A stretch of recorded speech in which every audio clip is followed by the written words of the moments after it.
যে এগুলো হচ্ছে সিন্ডিকেটেড করাপশনের সিদ্ধান্ত। যোগ হয়েছে সেটা হচ্ছে বসুন্ধরা নতুন করে মে মাসে আপনার সরকারকে চিঠি লিখেছে যে তারা জ্বালানি অংশের পেট্রোলিয়াম গ্যাস এই অংশের একটা বড় অংশ তারা আপনার আমদানি করবার এবং সরবরাহ করবার বিক্রি করবার অনুমতি চাচ্ছে, যে পরিমাণটা মার্কেটের ধরেন প্রায় 20%। এখন আগের যে অভিজ্ঞতাগুলো বলছে যে এইরকম একটা লাইফলাইন র ম্যাটেরিয়াল, যেটা বাংলাদেশের ইন্ডাস্ট্রি বলেন, আমাদের পার্সোনাল লাইফ বলেন, প্রত্যেক দিনের জীবন, এগুলোকে প্রাইভেট সেক্টরে দেবার মাসুল এই জাতিকে কুইক রেন্টালের নামে কিভাবে দিতে হচ্ছে। এই যে আওয়ামী কুইক রেন্টালের এখনো ধরেন অধিকাংশ ইউনিট এক ফোঁটা বিদ্যুৎ উৎপাদন করে নাই গত 10, 15, 20 বছরে, কিন্তু তাদেরকে বাংলাদেশ সরকার জনগণের টাকায়, ট্যাক্সপেয়ারদের টাকায় হাজার হাজার কোটি টাকা তাদেরকে রেগুলার দিতে হচ্ছে, কারণ এটাই চুক্তির অংশ ছিল, যদি প্রডিউস করুক বা না করুক তাকে আপনাকে টাকাটা দিতে হবে। আদানির সাথে দেখেন আমরা কি পরিমাণ অন্যায্য চুক্তি করেছি, আমাদেরকে 25 বছর ধরে এই ঘানি টানতে হবে। তাহলে এই যে কুইক রেন্টাল স্ক্যান্ডাল হয়েছে, বসুন্ধরাকে যদি আপনি এরকম কোনো টেন্ডার ছাড়া, নীতিমালা ছাড়া এইভাবে দেন, তার রেজাল্ট কি হতে পারে?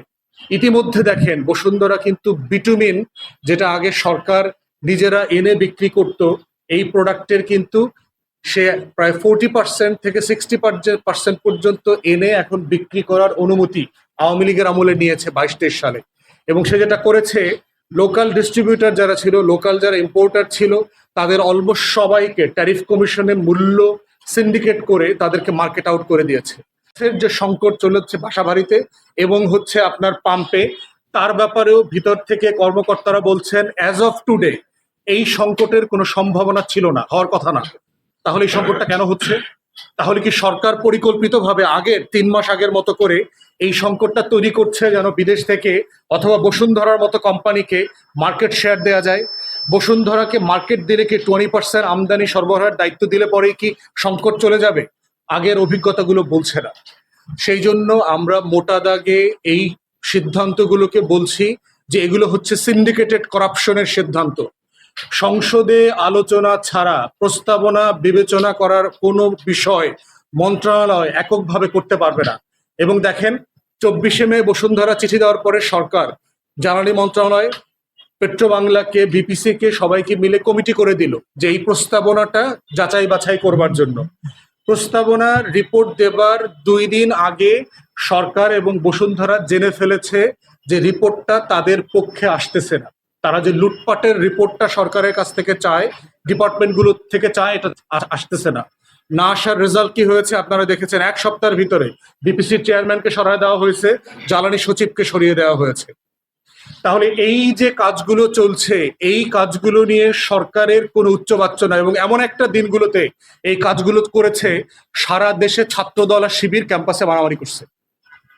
শুধু খেয়াল করে দেখেন কোন কোন দিনগুলোকে বেছে নেওয়া হচ্ছে এই ধরনের আত্মঘাতী, দেশ বিরোধী, জনস্বার্থ বিরোধী সিদ্ধান্তগুলোকে নেবার জন্য। তাই আমরা বিরোধী দলের পক্ষ থেকে সংসদে এবং সংসদের বাইরে দাবি করছি, সংসদে ওপেনলি আলোচনা করা ছাড়া জ্বালানি বিষয়ে কোনো সিদ্ধান্ত এককভাবে মন্ত্রণালয় নিতে পারবে না, বিপিসি নিতে পারবে না, পেট্রো বাংলা নিতে পারবে না, জ্বালানি সচিব, জ্বালানি মন্ত্রীর কথা মতো এটা চলবে না। এটা আপনাদের ম্যান্ডেট নাই। আপনারা 2 বছরের ভিতরে 5-6 বার এই কাজ করবার মধ্য দিয়ে আপনার ইলেকশন ম্যান্ডেটের বরখেলাফ করেছেন, আপনাদের ম্যান্ডেটের বিপক্ষে আপনারা গিয়েছেন, সংস্কারের প্রস্তাবনার বিপক্ষে গিয়েছেন, জাতির সাথে, জাতীয় স্বার্থের সাথে বেইমানি করছেন। News desk, অন্যধারা।